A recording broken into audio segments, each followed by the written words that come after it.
Well, hey guys, welcome to the Hunter's Quest podcast. It's good to be back with you guys.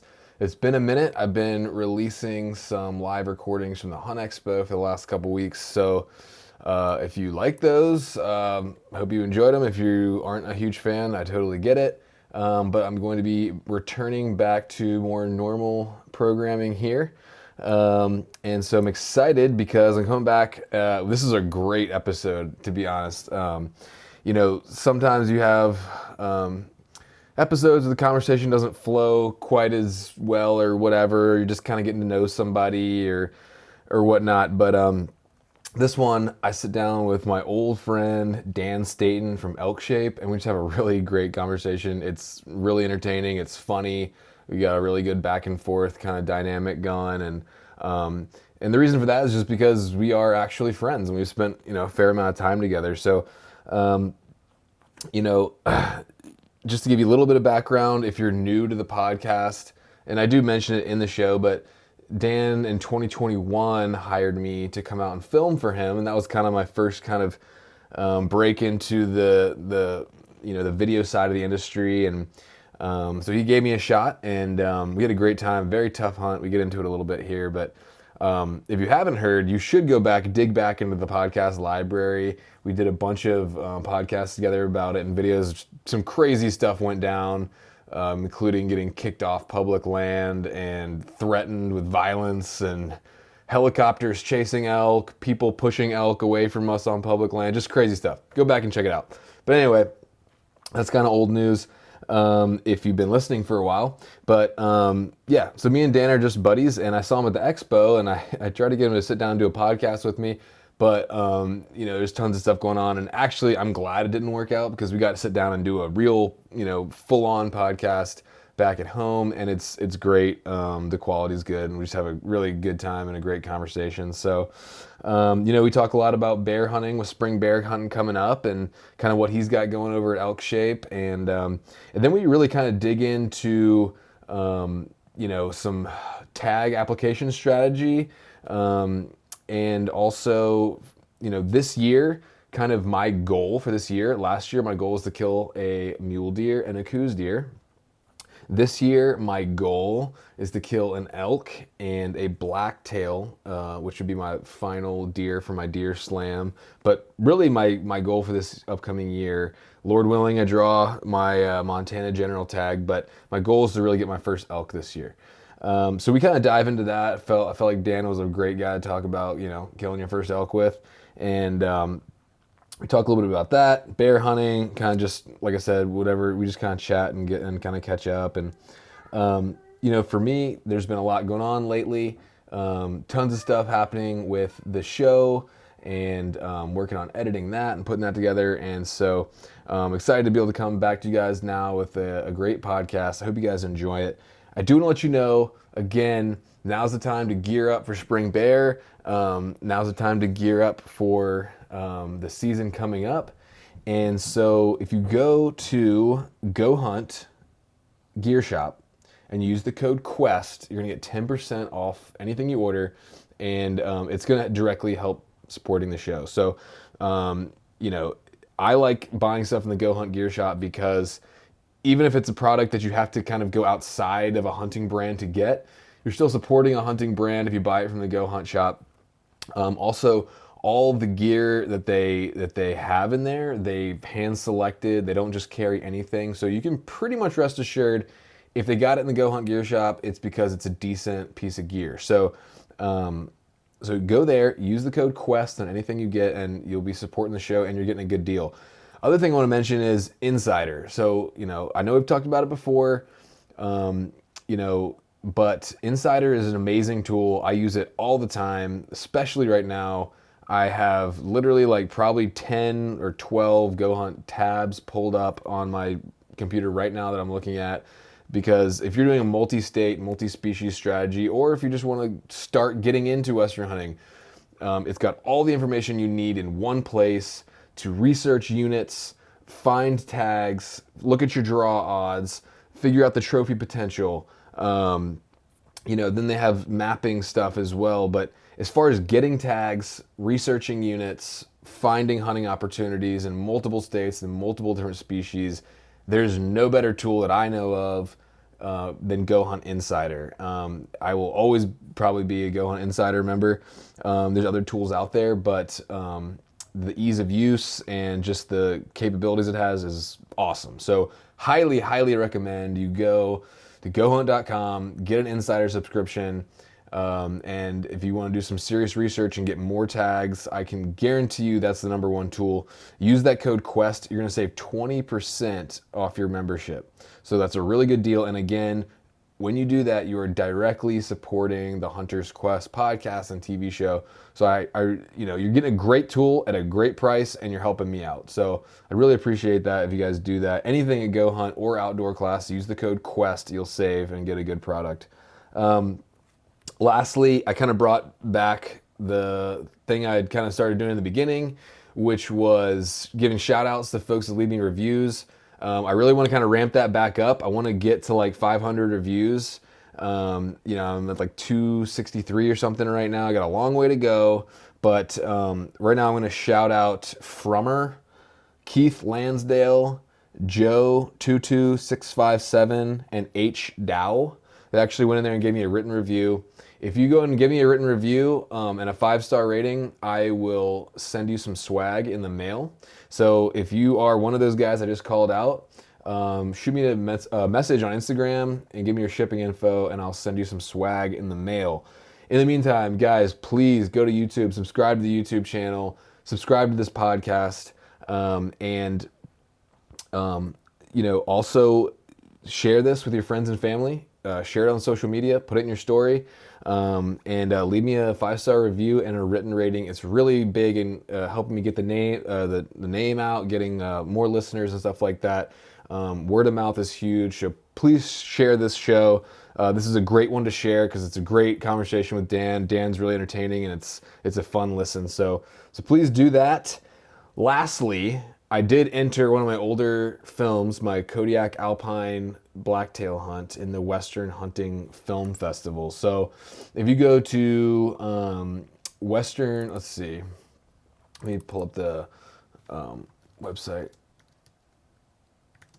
real quick, so I'm giving you the right link. So if you just Google search Western Hunter Film Festival, or go to filmfest.westernhunter.net, then you go to the amateur long section, amateur long films. The fourth one down is my film from Kodiak Alpine Blacktail. Give it a like, that's a vote. You can vote for as many films as you want, but vote for mine and whoever else's you like. And that will help me out. I'd love to be a finalist in that competition. So I appreciate y'all's support. It's a lot of work bringing this content on top of trying to put together this TV show I'm working on. But I love doing it. I hope you guys are enjoying it. Please support me by leaving ratings and reviews and voting for the film. That'll just give me the juice to keep going, guys. So working on some great guests. I got Corey Jacobson in the works.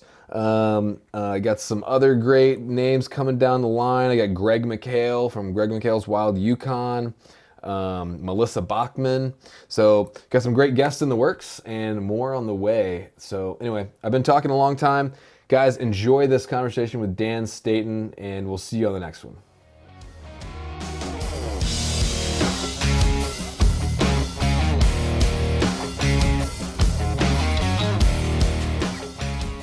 All right, guys, I'm here with my good buddy, Dan Staton, Mr. Elkshape. How you doing, brother?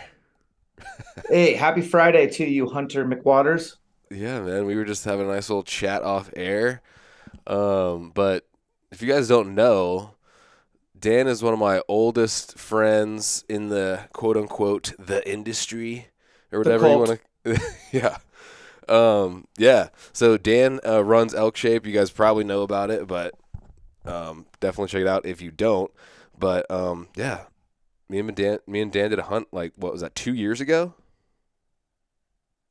2021, New Mexico, Unit 9. It's the only hunt I can say the unit number because I'm saving people a lot of grief. Yeah, we had a tough Don't hunt do up it. there, but and if you should go back and listen to the podcast we did back then about it because the hunt was like crazy and everything, and went down weird. I still have a souvenir right behind my head right here. Is that no trespassing sign that I stole that was illegally posted. But yeah, Dan kind of gave me my first shot, like really filming for somebody in the industry, and kind of took a chance, and we had a good time, didn't we? 100%, man. Enjoyed the hell out of that week. I mean, despite the conditions, Yeah, looking back, I like hard hunts like that. yeah, That was really a hard hunt. And I know we've talked about it on other episodes and stuff, but I put you through the ringer day one, yeah. like no doubt. And you did well, man. You survived and you did a good job. Like we got good videos.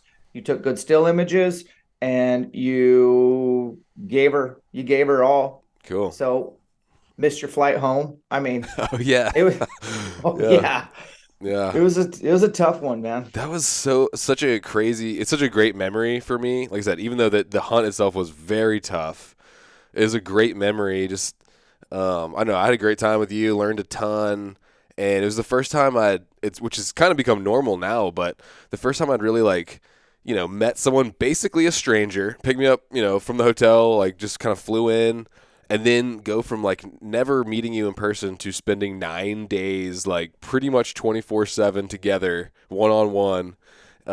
It's a and then you're in the wilderness too. It's kind of a weird experience, but it's a cool one. It That's how you bonds get to you. know people. Yeah. Yeah, it bonds you. Dude, we fast forward on friendship. Like that's how you hit the Oh yeah, fast forward button. yeah. Like no, 100%. like no matter what you do, I'll always love you, Dan. Okay. Well, I'm just messing with you. No, I will though. Like like we do, like we made a bond there. Like so, it's good to have you back, brother. it's good to be back, man. Um, and I'm not saying that you do anything, but you did ditch me at the expo. Let's be honest. No, I think it's all your perception. I gave you a I'm soft just kidding. yes. And you're the most persistent guy I know though. Like I'll give you guys some insider. Like I was like, hey, remind me that we're doing this podcast because if you don't send me like an invite link and it doesn't get into my phone, I'm Right, screwed, you right. know? So you did that. And then you were nice enough to text me yesterday to remind me, which Hmm. was what I asked you to do. And then you were nice enough to text me an hour before the podcast Yeah, started. And then you were nice enough to text me 3 minutes before the podcast started. So I like dude. that I you are on your game. I know what life is like for self-employed creators, and it's hectic, and especially you got family and trying to maintain physical fitness and some sort of balance in your life. It's not easy. What is balance, man? Honestly, I don't know. We're you tell both me about that. unbalanced, so what would we know? Admittedly, Yeah, to a fault for sure. yeah, yeah. I mean, I was talking to actually. Have you seen Winchester Deadly Passions? Melissa Bachman, you know who that is? I know who she is, but I don't Okay, know that's her about the other show. stuff. Oh, That's her okay. show. Anyway, I had a pod. Deadly Passions. Yeah, Deadly That sounds Passions. like never mind. Well, anyway, she's been going for 13 seasons on Sportsman, but she's a great hunter. But we were talking about how because she was telling me her story, and she was very extreme personality, like myself, like kind of all in or nothing. And you're very much like that. And I feel like you have to have a little bit of that unbalance to do some, I don't know, to do this stuff a little bit. No, I completely agree. This is my newer podcast area I Yeah. have an office, so I have nothing behind me yet. Oh, okay. Um, what should I put back there? I don't know. You have a really cool like. Do you have like a YouTube kind of studio-ish type room, or is that your home office, or what is that? That I've seen in some of your videos. I have a filming studio that we made. We Yeah, converted yeah. a detached garage Why into don't you just a do it in really, there? it's too cold. I have a Oh, heater, but the heater just robs good sound. mm-hmm. And like it's like 220 heater, like hit the button and it's like but like I'll be filming out there today. I got some gear stuff I'm Cool. doing, but I gotta turn the heat on for like an hour Yeah. to warm it up because it's just cold here. Yeah. No, I get you. It's not that cold where I live. I am right above the garage, so it's a few degrees colder in here, which is why I got this vest on. But it's not like, and if you guys are listening, I apologize in advance. I have a cold, so you might hear some gross noises, but I'll try to move the mic away when I can. Is that a 200 to 600 over your left shoulder? Yeah, this one is, yeah. What you doing, dude? Balling out? What's that f-stop go to? This one is 5'6" to 6'3". Yeah, Dang. this is how we get the long range goods, man. Good for And you you, got man. and you got to carry this thing around, which How much does it weighs. weigh? I don't know exactly. I'm gonna say 7 to 8, top end maybe 9 pounds. Oh my God. It's Hey, heavy. yeah, sign up to be a cameraman, folks. It's really easy. Yeah, I just basically decided a while ago. I was like, I'm just gonna have the heaviest pack of anybody on every trip, and whatever. I'm just gonna deal with it. And you're gonna walk around in Ativas, mids, or You'll not even never. mids. I will never live it down on our first like butt kicker hunt. I was wearing Ativa mids, which are admittedly not ample footwear for what we were doing. But I was still trying to figure out. They were the only boots that I could find at that point because I can't just go to a store. I have to order like 7 pairs of boots, try them all on, and send the ones back. So these are the only boots I'd found in time that didn't give me blisters. So since then, I'm still in a really flexible boot, but I moved to a different boot. I use the Hanwag Tatra Lights this past year or two. They've been really good. They're pretty narrow. Do you have narrow feet? I guess I don't know. I Yeah, Yeah. I mean, yeah. They've been pretty good. They're kind of a similar style of boot to like a crispy Laponia, like in terms of flexness and whatnot, and like right. weight. But anyway, you love the No, Crispies, don't you? certain ones more so than others. Yeah. I never got into, oh my gosh, what are those called? Oh, well, how can I not remember that? Thors. The Oh, Thors, I never, they're really rigid. Like they're for really rigid. mountaineering. Yeah. Nah, I'm not those ones. And then I seem to kind of gravitate towards the low end spectrum flex stuff, like Yeah. Laponias, the twos and the Colorado twos, like pretty much flexy Yeah. and comfortable, especially like, my style, like some Mhm. calling for elk, but like if they would just talk on their own, that'd be great. And we could Yeah. just sneak in. I like Yeah. that. And then I don't do a lot of late season adventure hunts. Yeah. For me personally, if I do, I You're kind all of go about like September. ultimately that's what I kind of train for and Yeah. set my life up for. I Yeah. don't set my life up for be gone all of September and then be gone all of November. Yeah. In fact, I hunted one day in November in 2022 and I hunted 0 days in October. Um, Yeah. which honestly, it was such a good break from hunting. I had kind of my cup overfloweth and Yeah. Mrs. Elkshape had a complete basement remodel for me to do when I got home. So Nice, man. Yeah, you're like laser focused on archery elk. yes, don't get it twisted. Like Yep. that's my North Star, and that's what I want to. That's what I want to do, man. That's cool. Yeah, I understood why people get so obsessed with archery elk on that hunt with you when I think it was the last night we finally got into like under 50 yards of like a screaming bull and I was like, "Yep, this is freaking sweet." I was also like, I remember there was one morning where we kind of followed our Yeah. ears in the But we never dark, saw that bull though. and we got to this property line, and it started getting light, and we're like, Oh, yeah. oh, sanctuary. Yes. And The I private. couldn't keep track of how many bulls were ripping, but it was just like, Yeah. oh, and so we just kind of sat down and enjoyed the audio show, and it was Yeah, that was I crazy. still But enjoyed that. I never saw a single one of those bulls though. Like the last day one was like I saw his head like and like screaming. And I was like, oh, this is cool. But That bull, do you think that bull died? I don't have a lot of experience with elk, but I mean the amount of blood, I would be really surprised. I mean, I don't know. It hit him pretty far back. There's a lot of blood. What do you think? I think elk are tough. I do probably think he succumbed to his wounds, but it was the kind of blood that made me think he died. I've seen animals bleed a ton and you not get them. So Yeah. I don't, and And I've elk have a seen lot of how blood. I've seen how much blood comes out of an elk. So Yeah. like I don't really like that's probably maybe a good tip for listeners is like I don't get super like sold on they'll get all the blood. But when you have like pink foamy Yeah. like pie plate sizes Hmm. hitting the ground repeatedly, They were like puddles, man.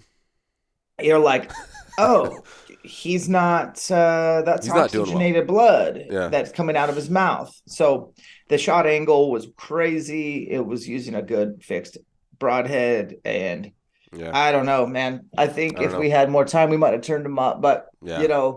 chalk it up to a learning lesson. And then also it's a double-edged sword. Being a creator is what you called it, is like, do you show the bad? Well, you're Yeah. not being honest if you don't. And if you do, I mean, go read the comments on that video. I stopped. Oh, I are don't they even look bad? at comments. They were at one point. I'm sure they've gotten better or worse, but Yeah. it's a double-edged sword. But I do think it's good to What were err they on the just side of hating on the fact that you hit an elk and we didn't recover it? that's Just yeah. At the end of the day, there's like you're a terrible archery shot, which I don't think I am, but things happen, and hey, it happens, man. I mean, it's a real world. It was a tough shot, you know. And he took a yeah, step. Literally, he literally, like I've watched the footage a bunch. He literally took a step like the second you release the arrow. yeah. Like you release and like instantaneously after that arrow's gone, he takes a step. I think. It's tough. It's Yeah. tough. You can't, Anyway, it's all good though. yep. You just move on and keep going. So, did you have a good season this season? Yeah, I did. I was able to hunt 3 states. That's not always that important to me is to have multiple elk tags, but it's important to me to just to be out there as much as possible, like Yeah. kind of an AMRAP, just get as many bugles as possible. So this was one of those years where, Ambap. yeah, I've been putting in for elk hunts a long time. So it's not like I get some special treatment or whatever. I just have a lot of points, man. Right. And I've been a lot of places. So I secured an Idaho tag. I drew Montana, which I figured I would. I hadn't drawn in a couple years. So I Is had the that points was there. general tag or is it a limited entry Yeah, one? just a general. I've never had a limited entry Montana tag. How Maybe do you this mind if I year. ask how did you have the max points for that? Yeah. And Yeah. you drew that what last year? You're saying. So Yeah. I'm gonna be. I got max points for that tag right now, Well, let's hope you draw. You're going to start which I over want to zero. get to later. But anyway, continue. And then I had I drew New Mexico for the first time since Oh 2007 as a just a in the draw. yeah, Super lucky. So I had a fortunate draw year as far as that goes. So we started in Idaho and it was just too early. It was hot. I was sitting a saddle system over water, oh yeah, punching the clock all day. And I didn't realize it, but it was a great water spot. And I had cameras soaking all summer. And it was a cool walk-in only spot, but the wind swirled terribly in mm, there. And so I could hear bulls come in to like under 100, 200 yards together. They were batched up. I could hear them sparring, but they wouldn't come in. And then the second yeah. I'd leave, they'd come in. And Ah, so always. after 3 days of sitting in a saddle, dark to dark, Yeah, I looked at my buddy Jake, who you've met, and I'm like, yeah. "Hey, how's your hunt going?" And he's like, "I'm sitting in a tree stand. This sucks." I'm like, "Let's just go to New Mexico earlier than we planned." And so Yeah. we just drove straight to New Mexico. And by straight, I mean like we left Idaho at 10 a.m. and we pulled into the unit at 2 a.m. Okay. and we started night bugling from 2 a.m. to 4 a.m. I Uh huh. located like 6 bulls Okay. and parked the truck at the spot that had the most bulls, threw out the canvas cutter, set an alarm for 40 minutes, took a nap, woke up, and we passed on 3 bulls that morning, Oh, cool. called them all in. And I'm like, I'm glad we came down here. Yeah, But dude, yeah, it that's was a awesome. tremendous season, man. It was awesome. Did you end up getting a bull down there in New Mexico?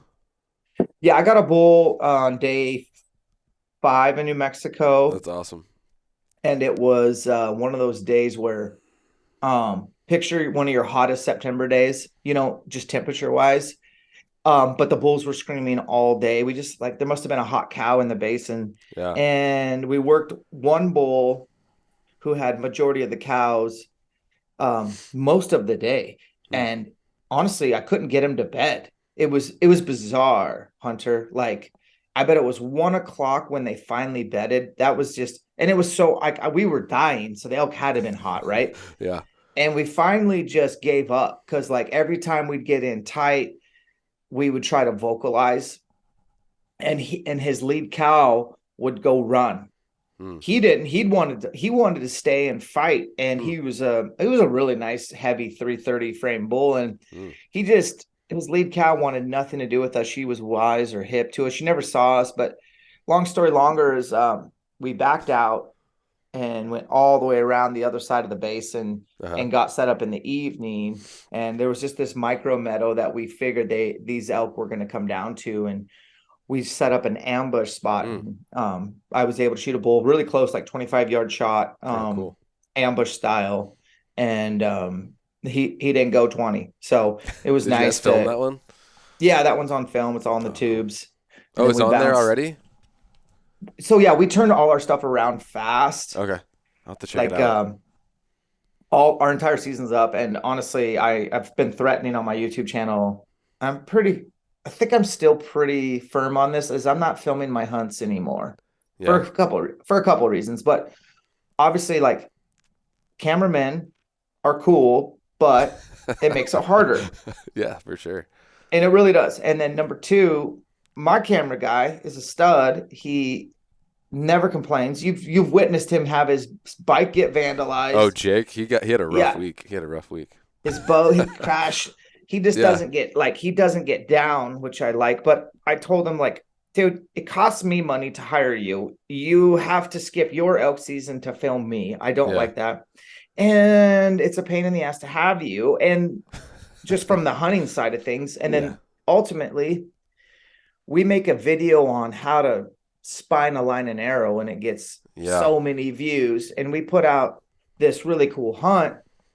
It gets half the views. It's like the juice ain't worth the squeeze. Yeah. So I remember I think we had the I was saying we had that conversation, a while ago too, kind of after that hunt, because I think that's sort of when you decided to go that direction, because that's another kind of thing, like, you're archery elk guy, then you kind of have built this cool, like, niche or audience, however you want to say it, of like doing technical archery stuff, how to set up your bow, new gear, and then you just started. I just saw you guys started that new like gear page for specifically for gear reviews, right? yeah, just because the gear stuff doesn't jive with our audience that you were talking about. Like, that audience likes archery. Oh, They really? like I thought it'd be kind of tinkering. They like lifestyle and elk hunting and yeah, some fitness. And when we do gear specific videos, it just doesn't fit the mold. mm, So we started a new channel to be like, all right, if you just want to know about gear, and we can just go into the stuff that we've messed with and talk about it, strength and yeah, weaknesses. So I think that'll be a good channel. It'll probably grow fairly, yeah. steadily over time. But Then you were it's definitely a Jake. gear guy, because I remember your Yeah, truck was like literally a Home Depot on wheels and like a bike mechanic shop and an archery shop on wheels. yeah. That's just experience, man. That's Yeah. just being gone from home for weeks on end, and having stuff break and being like, man, I should probably bring this. I should Yep. probably bring that. But There yeah, was no, so I much think stuff in that truck. There was literally like just a hole like carved out that just big enough for me to sit like this in. That was funny. that's the oak bender, man. When you leave September 1 and you're like, Yep. I may or may not be home till the end of the month, so I got to pack everything. And Yeah. but the gear channel will be good because I think, Jake wants to do more of the gear stuff. He's got a real job. He's a welder, Hmm. fabricator. And so it kind of allows him to get his hands on stuff that maybe like is a competitor to one of my sponsors. Yeah. And so it Oh, I allows got him you. to be unbiased and talk Yeah. openly and freely about stuff. And then obviously there's stuff that I have used, whether I have a relationship or not, I could talk about it. But gear for the gearheads, and there's some Yeah. gearheads out there, man. I guess There I am are. one of them for sure. I like good gear. I think it helps the older you get, the longer you've been hunting, you can really fine tune your stuff. Like maybe you're not getting the latest and greatest gadgetry stuff, but you can like upgrade certain things that maybe weigh less and or have multiple uses so that ultimately your pack can get a little lighter. Because I don't care how fit you are, the lighter the pack, the better, Mm-hmm. unless you're a cameraman, then you're Yeah. screwed. Yeah, man. It's fun. So I have been, I've been having some guys come with me on all my hunts this year to help, but still, you're carrying more stuff than anybody else going back there, So Yeah. it's interesting. So yeah, so like I was saying, this year, I know you're a goals guy. My goal is to kill my first bull. With I don't know yet. So I should get that Montana tag. To be honest, I'm kind of looking at a. I don't want to give too much out here, but I don't know yet. Maybe a bow, maybe a rifle, maybe try bow. If it doesn't happen, come back with rifle. I don't know. I think that's the beauty of Montana. Yeah, You know, uh Montana's pretty good early yeah, opener. Then it's not. It kind of gets hard.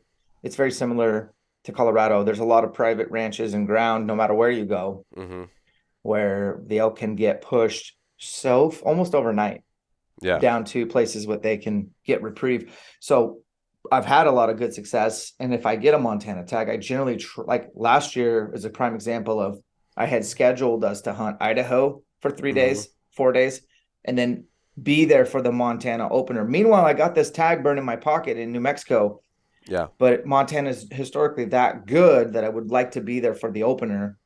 And then I was going to drive to New Mexico on Labor Day and start my 14-day hunt yeah. 6 7 days into the season, like miss 6 or 7 prime days of New Mexico just to catch the Montana opener. So I think if Well, you're this is good. considering Maybe that, you should do that.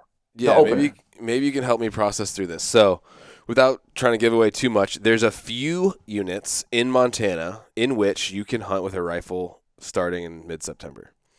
But vast majority of the general units, that's not the case. Now, maybe I can't decide. Maybe I'm just wimping out, or maybe I'm being very logical. But here's my thought process. So, my thought process is I'm already pretty new to the Western hunting game. It'd be my first, elk hunt. I don't even really know how to call. I can do a little bit of cow calling, and I know there's some products like Easy Sucker and stuff that make it pretty foolproof, but I just don't know a lot about elk vocalization and stuff. I'm trying to produce, content, which makes it tougher. Um, and my bow is old. All my stuff on it is old. My sights are old. Like everything just kind of needs to be reworked. I feel like. I mean, it's a decent bow, but it's just also more set up for East Coast kind of. I don't have a slider, so my range is fairly limited. I don't know. What do you think? Am I just talking myself out of it and being a wimp, and I need to just go bow hunting, or am I being logical? No, you're I mean, you're right about the creator side of things. That's going to make it harder, but the language you were using about your bow is total bullshit. Like you've killed how many deer with a bow? I've killed a lot of deer with a bow, but it's been a So while since I've been bow hunting. It's that been a couple. doesn't like the bow's proven. Yeah. So that's garbage. You don't need a slider. You don't need an out west setup. How many pins you got? Enough. I could last year after I practiced a lot, I was killing out to like 65, 70. That's great. You're good to Yeah. go. So the bows are so good from the Yeah. last 12 years that that's irrelevant. So no, I think Yeah, that the is a cop out. calling the calling is not that critical in my opinion. I Yeah. think elk are more hip to calls, but they are a little bit more uh susceptible early Yeah. opening first week, like especially with the bulls and the tracks on the ridges where they're like searching. Velvet's Mhm. been off a couple weeks. They're no longer homies. That I think the calls are. I think that's a good Yeah. time to call, and I think you have plenty of time to perfect a good calf Yeah. sound, And a cow lot of guys sound. are really into the spot and stalk stuff with elk, I feel like, too. Like I was talking to Brian Barney, he like basically doesn't call. Well, it's where he hunts though. Yeah. And so, it's no secret where he lives. I'm not going to say, but, that area Yeah. is also chock full of grizzlies. But where he's hunting it's broken country. He can spend time behind the glass. They can do the vocals and he can make moves. Hmm. And that's a great way to go. And that's why I prefer to kind of hunt more open country elk. I've kind of given up on my home turf, which is North Idaho, because it's always been a vocalization game, and you don't Yeah. see elk. You hear them, but you don't see them until maybe it's the time to get a shot. So, where are you going to hunt is important to have your tactics kind of tailor made to the terrain. Sure. Yeah, it's interesting. Yeah, and you're coming from before that, even like the Pacific Northwest, right? You're used to hunting thick stuff. I've hunted mainly Idaho my whole life. Like I Okay. started elk hunting. I killed my first bull in Washington, Eastern. It's thick, but Yeah. it's not as thick as North Idaho. The next closest thing to North Idaho is going to be like your jungles of Western Oregon, Western Washington, Yeah. rainforest, ferns the size of you and me. But That's crazy. Idaho's steep and thick, and North Yeah. Idaho is, and choked full of alders and huckleberry brush, and Mm. your average shot's probably 10 to 20 yards. Yeah. Dang. Mm-hmm. Um, okay, so yeah, I think 3 points in Montana. So I think two is the max, right, for the general tag? Three Three, is. but and Okay. then you'll No, that's get, if you don't correction. draw, they'll wipe you So if to you zero. don't draw, you lose all your points anyway? You'll reset after three. That's new ish. Hmm. Because I have three now. This year I will be technically going into it with four. So I mean, it I'm would be not dumb sure to if not put in for it, you, right? I don't think you want to buy a, so Montana's a weird state. Like you can buy your point In at the time July. of application.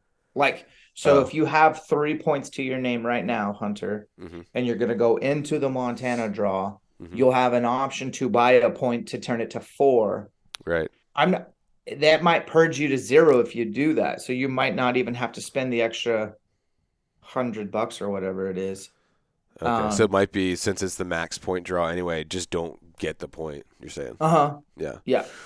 Okay. That's good. That's a good Are you going to good put in point. for limited? So are you going to get a bonus point or put in for, Um dude, just help me. What do you think I should do? I don't know. so I haven't thought about. I would personally like, so if you have any bonus points, So let me just stop you there. So I have bonus points are the ones that you can buy in July. Correct. I think so. Yeah. Okay. And then You can buy preference a, you can because buy a preference point. okay. Yes. You can Um buy a preference point after the draw. After the draw. Okay. I don't quite understand fully, honestly, the difference between bonus and preference points, but I don't think we need to get into that far into the weeds here. But I have three of the, I'm pretty sure they're called bonus points that you can buy in July through October. So I've been buying points in Montana for elk and a couple other species for 3 years now. So this would be the fourth year. Yeah. Yeah. So the way Montana works, and this is important to know, preference is about getting a general tag. Bonus is about hunting limited quota areas. Mm, So I can, like, the bear paws, one of the most highly sought after units in all of Montana. Everyone knows that. Or the snowies, or the elkhorns. Those are like, it's just so tough to get that tag. yeah. Um, that's a bonus system. So the way that Montana works, that you need to remember this is, you're going to put in for the draw. You're going to put in for elk. If you draw your general tag and you put in for the limited entry areas, they will look at your application and you will go into that draw. But you kind of have to get your general drawn first. And then if you don't draw your bonus special limited quota, you're left with a general tag, which is why some people put in for these limited quota tags, Mm-hmm. don't draw, they're left with a general tag, and they're like, I'm not hunting Montana general, and they'll turn them back in, and then you'll have like the second or the wait list for Yeah. those that didn't get. That's how it works. But so, dude, you have to draw your general tag to even put in for these limited quotas. And it sounds like you're buying bonus points, so Mm-hmm. you should put in for sure. And I'll tell you some places offline. Yeah. that you might draw or whatever. But what they changed, I'm not gonna lie, and that's super confusing. it is. So just I'm gonna have preferences to go for back your and listen to this general. myself. Well, Like, it's good. Write it down. Preferences for general, bonuses for okay, limited then my quota. question is how I know how you acquire bonus points because I've been doing that for the past 3 years. How do you acquire preference points? You buy your preference point when you put in for their draw to draw a Okay. general tag, and you have the option to buy a point every year. Okay. So Interesting. basically, like this year, so I drew. We'll just use me example. I drew last year, so I'm going into the Montana draw with zero preference. Okay. Okay. So that would be like me. I'm pretty sure I have zero. Like, unless I'm Okay. wrong, I think I And only have bonus points. So I may have been misinterpreting my likelihood of drawing this tag. I oh, don't know. okay. And so you and I have the option to buy a preference Mm-hmm. point at the time of the draw to give ourselves a extra chance or whatever, like a higher percentage. But what I'm Yeah. gonna do is I'm not gonna buy a preference point this year. I'm just gonna put in for the draw with zero preference points How and many try to bonus points draw do you have? five. Okay. And I will put in because it'd be cool if I did draw a general, then I would have a chance to draw a limited quota area. Yeah. And I think the weeds are deeper on this, but I do think like this is why Montana's limited quota stuff is, in my opinion, getting better. They changed the rule to where before you could, like, even residents can draw these limited quota areas almost 100% every year, Mm-hmm. i.e., the Missouri breaks. There's several units in there. Mm-hmm. If you're a resident of Montana, you can pretty much draw that sucker almost every year, almost 100%. Hmm. Nowadays, if you put in for, let's say, the Missouri breaks, you can only hunt the Missouri breaks with your tag. You could before you could hunt the Missouri breaks whenever you wanted, but you could also use it as a general tag across Okay. the state and So all a the limited general. entry tag also covered the general units. Yeah, and they changed that now. I don't know the exact ruling, but basically it made it so it wasn't as attractive for specifically residents to put in for some of these limited quota areas Mm. because they want to have the option to hunt the entire state or do their Gotcha. thing. And so it's made the limited quota areas like maybe a little bit easier to get, but that job is up for the draw odd gods and the Wow, people man. who statisticians, and I'm not that person. Yeah. Well, that's you understand it pretty well. I mean, that's it's not easy stuff to follow. So I don't. I feel like I don't understand it all the way, but I have an idea. It's clear as mud, is what I think. yeah. Okay. So if I have 3 bonus points and I'm assuming probably 0 preference points, um, should I still draw that general tag? You think? From what I've read, you actually have better chance of getting a general tag in Montana with zero preference points than you Bonus do points, you with mean? no. You asked if a general tag. You said draw your general Oh, tag. okay. I see what you're saying. Yes, yes. So So, you have a better chance with 0 than if you have. which is why I'm not going to buy a preference point going into the draw. I'm Okay. going to just Well, stick with zero. So you should do yeah. the same and let's test it out this year and see if we draw. Um, we'll see. There wasn't that long ago where I would go to Montana and buy leftover tags. Yeah. Not that Well, long ago. luckily for me, I don't know what the good old days were like. So Yeah, to me, I'm still in them. agreed. We're all in the good old Yeah. days. I mean, I was smart in that the second I realized I really liked Western hunting, I started buying states or points everywhere I could. So at least I'm starting to get to now where I can see, like, okay, if I am smart about rotating states, I'll be able to fill out a Exactly. decent season every year. It's not that hard, and No. I hear a lot of bitching about nobody promotes opportunity and Yeah. explains how to get to play. Dude, opportunity is abundant, especially if you're Yeah. not dead set on I gotta kill a bull. There's so many cow tags, bee Yeah. tags, uh, Or from my meat. perspective, different. Like if you're just getting into Western hunting, like different species. I mean, there's, you might not hunt Absolutely. a limited entry bull elk tag every year or something, but if you Yeah. combine it with doing an antelope hunt, doing a deer hunt here, and just kind of make a season, you can get multiple tags per year if you really want. I think it'd be cool to get to Montana. I like it because I'm close. I'm 2 states away. Yeah. I can be in Montana in realistically an hour and 15 minutes. So I love Montana's general seasons, but I don't know how long they'll keep it to where you got a 6 week archery season, Yeah. a 6 week or 7 week rifle season, shoulder seasons. Um, and Yeah. it's such a big state and there's so many cool places to check out. But, Yeah. Montana's tricky I for hunted sure. Montana for the first time this year for deer. Um, I saw that. it was cool. Yeah. Had a good trip. What'd you think of that country? It was weird. It's deceptively challenging. It doesn't look that bad, but then you got to be really careful about the lines you pick because if you just bomb down into a coulee, like it can be really steep getting out, or just really terrible, or you can get cliffed out. So you got to really be intentional about your picking your lines. It's really hard to read a topo map because it's not one big obvious features. It's just like zigzags everywhere. And yeah, it's crazy. It's kind of like you look out and it looks sort of barren, but then you sit there for like 30 minutes and animals start popping out of different little cuts and stuff. So, very interesting, very cool. No, I love it. Did you have any weather to turn things into gumbo? When we got there, there was Yes. probably almost knee deep in some places, but definitely like mid shin deep almost everywhere. The first night we were there was negative 23, and we were Oh, sleeping in. were you there in November this year? Yeah, yeah, That was one of the coldest hmm Novembers ever. yeah. my first Where experience in Montana. where did you sleep? The first night we slept in a teepee in negative 23, negative How 25, something like bad? that. It How wasn't bad was that that? bad. I had a 0 degree bag and I was wearing my puffies. We had a little Mr. Buddy when we first got in to kind of knock the chill off. Obviously, we turned that off in the night, but it wasn't that bad. And then once we decided that that was a good spot to hang out for a while, my cameraman had brought a wall tent and we had a wood stove. Same thing, you're not going to keep the wood stove going all night, but it knocked the chill off, when we were kind of hanging out, and then it wasn't that bad. Mornings suck, I bet, getting out of the said sleeping bag. Yeah, yeah.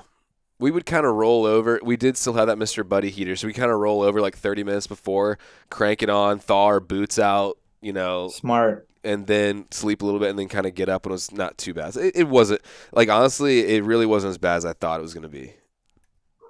I Okay. was kind of scared, but and I still had to do a couple. My feet get cold really easily, so I had to like kind of do a couple extra steps there to keep my feet from like literally freezing off. I Yeah. think I have like bad circulation or something, but it was a good hunt, man.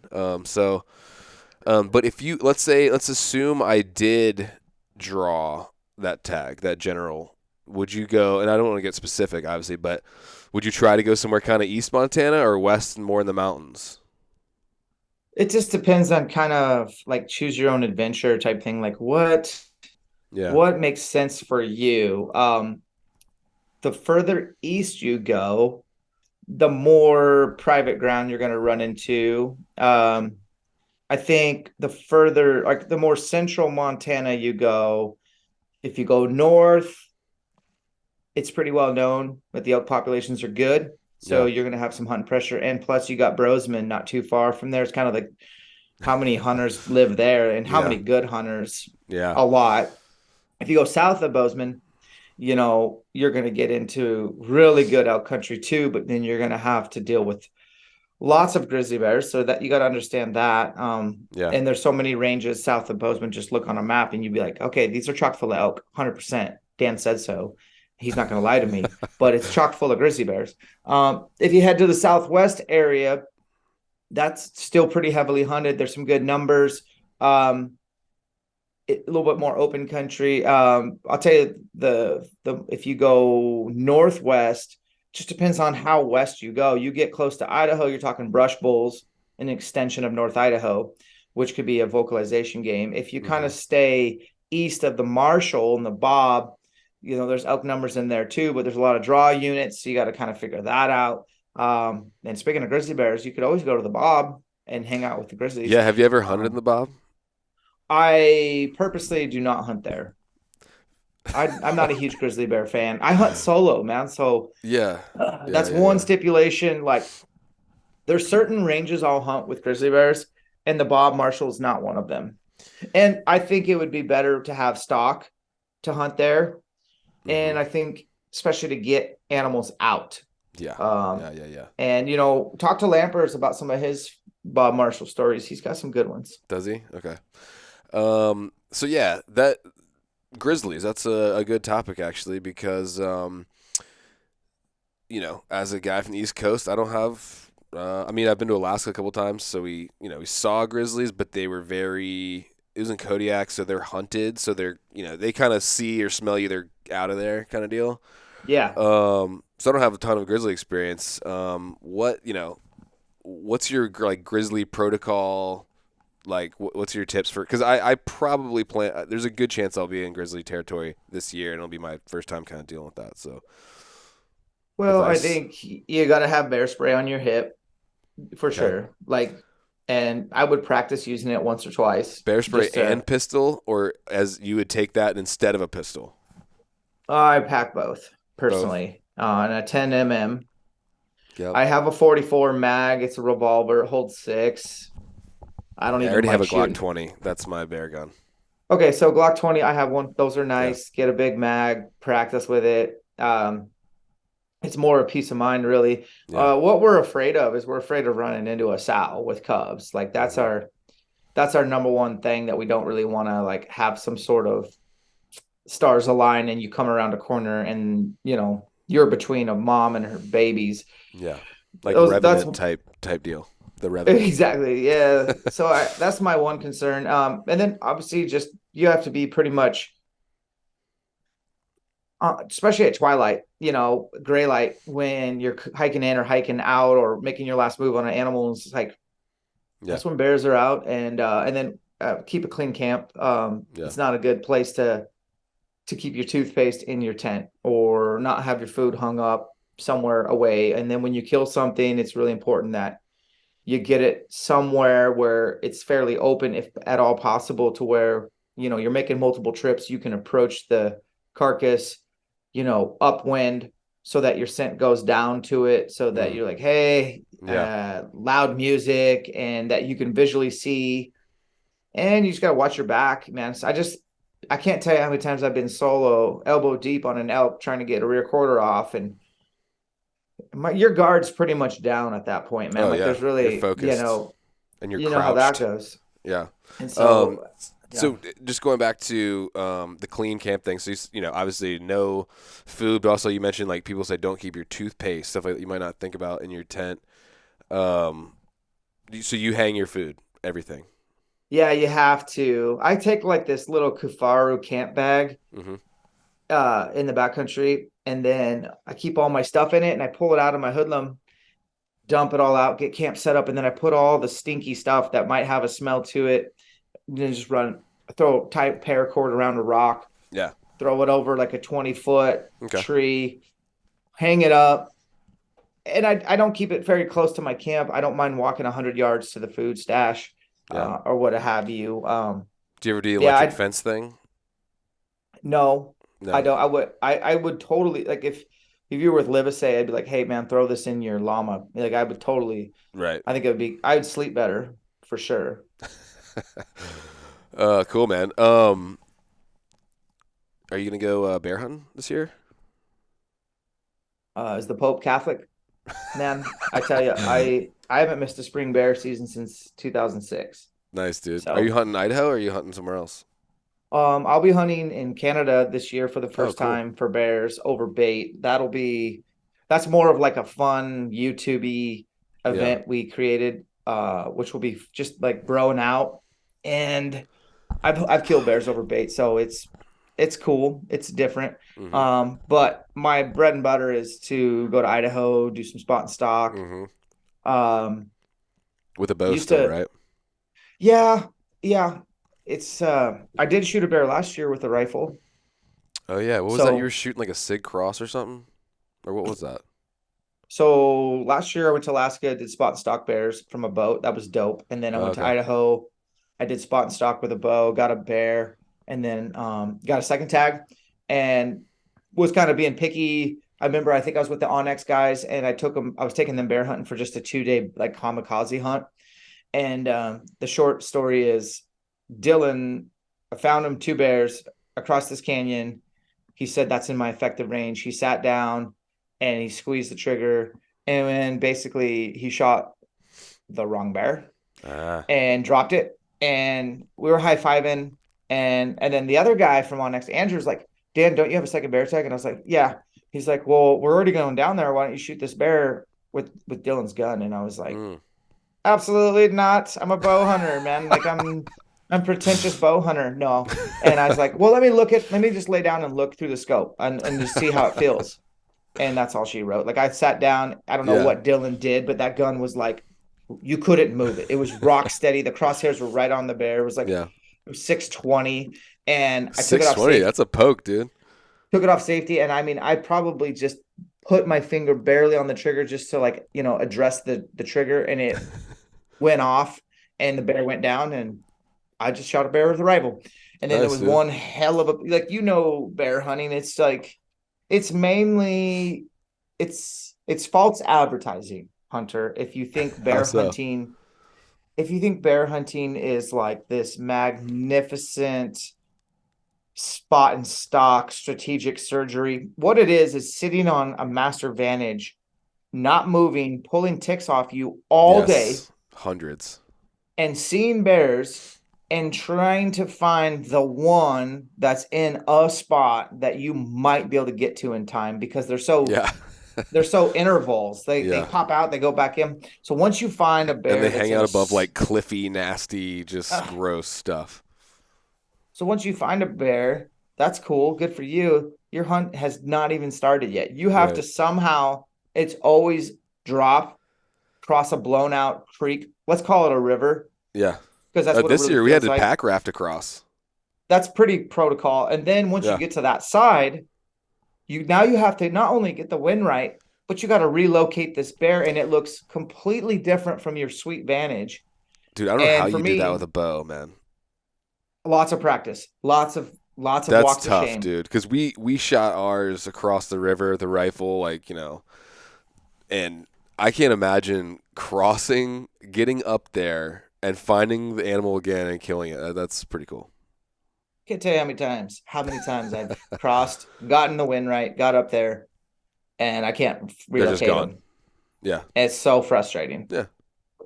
Dude, that's terrible because it took us like 4 hours just to get to that bear, and he was dead. Think about this. And it was a Most of the terrible bears- 4 hours. Yeah, think about most of the bears that don't even come out till 4:30 to 6:30 p.m. So once you commit and you get over there and then you fail to find them, Oh, congratulations. You get to get back to where you started in the dark. dude, So that's how You're I've gotten just- so comfortable with being you're just in a the dark. glutton for punishment, man. It's the hard way. I love it. Dude, we did that one time after shooting Mark's bear, and we were like, that was awful. Like, it took us, I'm pretty sure it took us 8 hours from the time we shot the bear to getting over there, cleaning it, packing it out, all the rafting, and getting back to camp. Yeah. And so it was I terrible. at 3 a.m. getting back to base camp is so normal. And not worrying about the morning hunt is also so normal. Oh, Bear hunting is man. just a different vibe. I'm glad I don't have to film you doing a bear hunt, is all I gotta say. You'd love it. I would love it. But I might shoot all your bears with a rifle before you had time to get over there. Yeah. And obviously it works. I It's mean, like, Dan, just pick it up and bring it back while you're there. yeah, just throw it over your shoulder. Yeah. Speaking of throwing stuff over your shoulder, you hung out with Cam Haynes like not long ago, didn't you? This summer I went down to his place and Yeah, did how's that? it was awesome. He's so cool. Yeah. I don't know why people don't like him. Obviously people do like him, but there's so many people that don't, that are hunters, and Yeah. I wish they would just understand he's like the real deal. He's not fake. Yeah. He's not a fake dude. He's so driven Yeah. and so obsessed, and he's singular focus. I like being around him. And he's really witty and Uh-huh. actually hilarious. And he's very chill though. He's very low key. Like Yeah. if you were doing a podcast right now, the way I'm sitting and talking is how he talks all the time. He never gets up, he's very just Yeah. nice and level. But I enjoyed hanging out with him. I've known him a long time. Mm-hmm. I've worked out with him before, but that was like true do a marathon. Yeah. How far did you guys run? he said 22 that day, and it was like 3 peaks, and I was so over it on mile 18. I was like, I think at one point he was trying to talk at mile 18, and I was like, can you just tell me where we're going and just wait for me when you get there. I don't want to talk anymore. I just want to like Yeah. try to move my legs. I'm Try to not a runner, survive. man. I'm not a runner, and That's impressive, man, because like I consider myself to be in pretty good shape.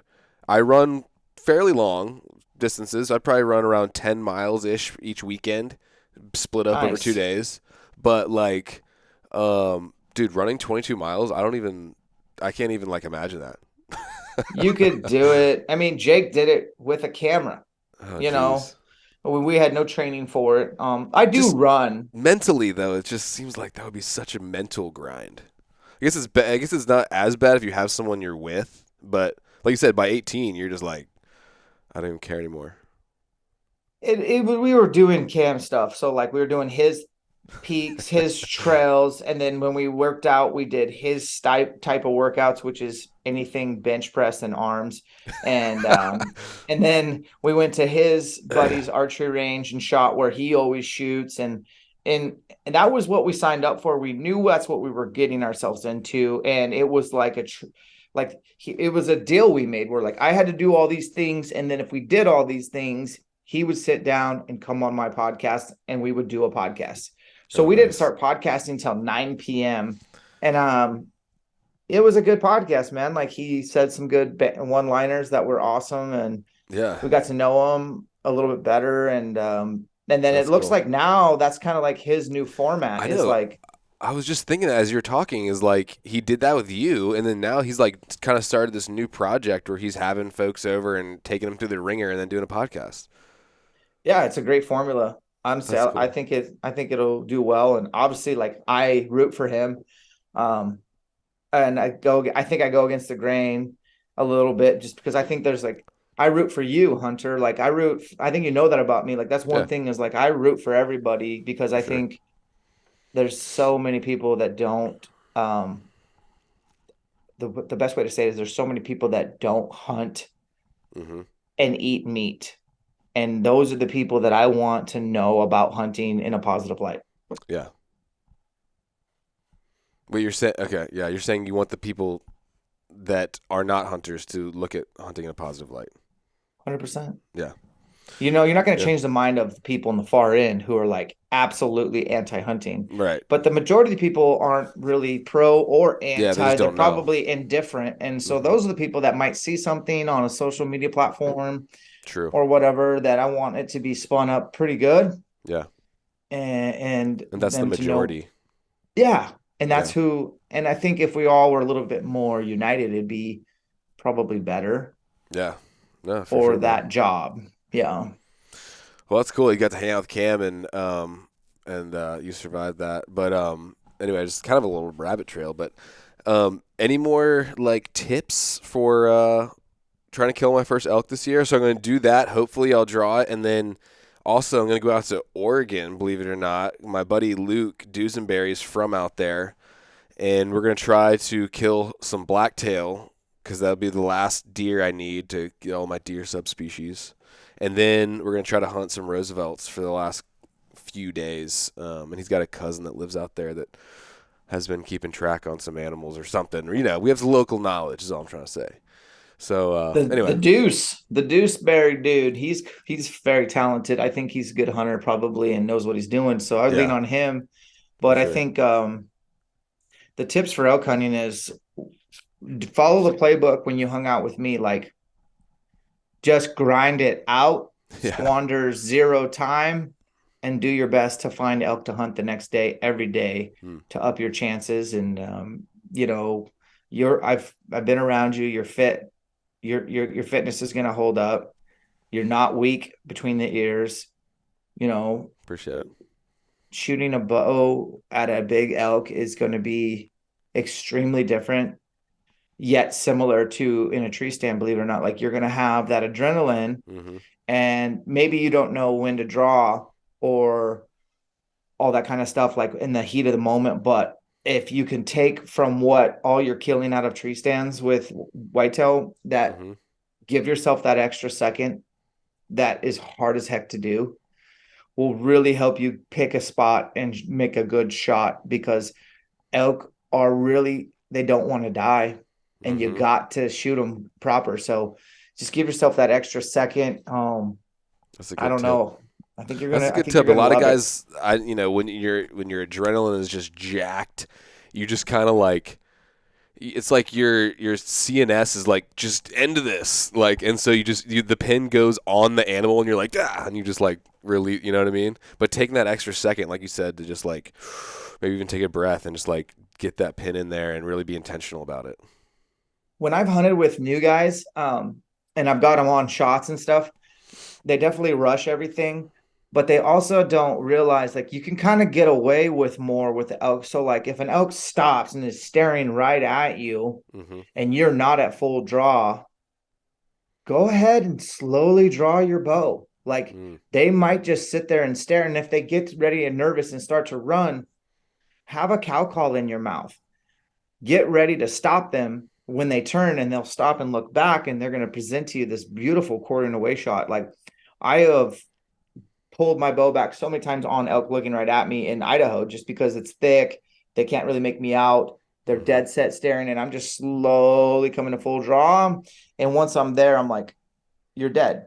It's over. And then I've also had them kind of start to like run, get nervous, or they stop right behind a tree when Yeah. you're at full draw, all that kind of stuff. Like having a cow call in your mouth when you're in tight with elk is paramount, Okay. because you can manipulate a little bit and stop them where you need them.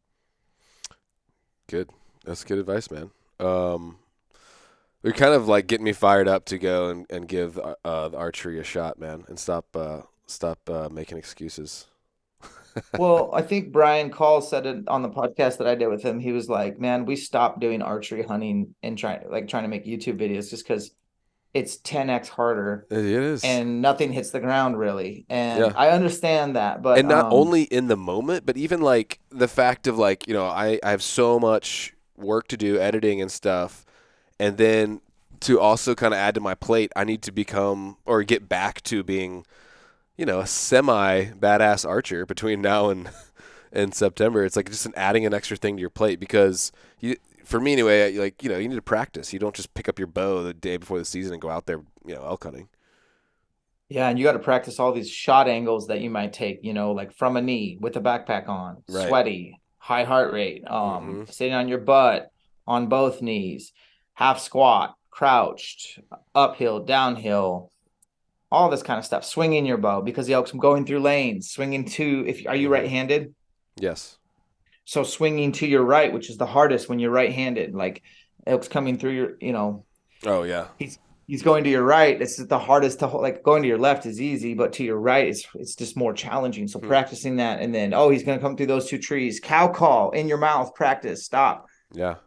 Don't punch it. Squeeze it up. There's this. It's a Yeah, lot. there's a lot. There's a lot to it, but Yeah. there's nothing like it, man. It's a good drug. It's the best drug. I'm so addicted. I know you are. Yeah, man, you're a freaking elk hunt machine. I remember being out there with you. And it was just like, there was one point where we like made a big move in the unit, and we kind of took like just a real quick break to get some food, and like, I'm kind of like, all right, little break, whatever, and you're just on your freaking phone, just like going nuts on Onyx, like trying to figure out the next move. I was like, this dude never stops. I love it. Yeah, I lost a lot of weight this year elk hunting, man, and I don't have a lot of weight to lose. I am proud to say I am up 24 pounds since October Dude, 1st. wow, that's crazy, man. Just straight lean. Was it lean body mass? Oh yeah, I just lose muscle. Oh, weird. See, I You can't eat fluctuate. enough.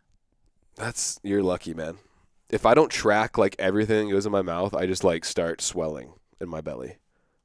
Well, I mean, I could get fat and sassy in the off season if I wanted to. I'm not hiking 12 miles every day, but Yeah, the training I do now is just, an hour a day of yeah, physical. And then that's it. That's all I can budget. So I don't do 2 a days. I don't do 3 a days. yeah. Um, Who has Yesterday I time for that? ran 3.5, 4 miles, all trail, mountain. Nice. And that's great. I won the day. I didn't want to do that. I did it. Yeah, Box was checked. Actually felt pretty good to be out in the hills. for sure. Um, You can't and really it is what replicate that in the gym completely in terms of just walking up hills with heavy packs. Like you kind of just have to do that. It's you really hard to do. replicate. There's no way getting around it. And Yeah. so I will do more rucking as summer approaches, but I honestly bear hunt Yeah. insane. I don't hunt as much bears as probably Ryan, but maybe I do.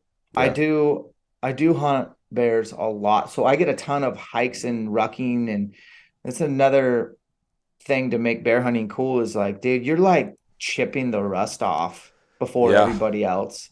And I you're got to show up testing ready though gear. for bear season, man, because the spot I've got e-scouted is like it looks like New Zealand, bro. It's like Probably a good spot. Mordor. Yeah. That's probably a good bear hunting spot, That's and why I it will picked it. suck. Yeah. It's gonna suck, but also it's gonna get the rust off in a hurry. And you're like worrying about the wind and reading the mountain thermals and reading topography and maneuvering. And dude, that stuff's priceless. And that's Yeah. like a Great huge practice. it's a great advantage on the rest of the hunting competition because they still pretty rusty at the beginning of the season, whereas you kind of chipped it off. Yeah, it's a good point, man. And it's just fun to get out there and kind of be out there in the spring. It's a unique time to, or a really beautiful time also to be in the mountains, and Oh, it's a cool opportunity to get out there and do some spot and stock hunting in the West. And it's not hard to get a tag either at this point. yeah. I think there's some folks that like, or maybe you're frustrated with how it's hard to get an elk tag nowadays. Well, change your game. Go Yeah, spring bear hunting. Make that your adventure hunt for out west or whatever. yeah, It's a it's cool fun. thing. Bear meat is so underrated, It and is. they live in cool places. And you're hunting a predator, not an ungulate. It's pretty cool. Yeah, it is cool. Just I wouldn't go with a floorless shelter if you can avoid it, because you will be picking ticks off yourself all night long, which I did last year. I just don't do floorless shelters. Yeah, I brought both, but then like Ryan and Brad were doing the floorless, so I kind of just was like, all right. But Livesey, he was smart. He had the double wall. Follow the 60-year-old man. He's gonna Yeah, have more wisdom. He's actually that's probably 59, but you that's know a what I'm good saying. Like that's a good advice.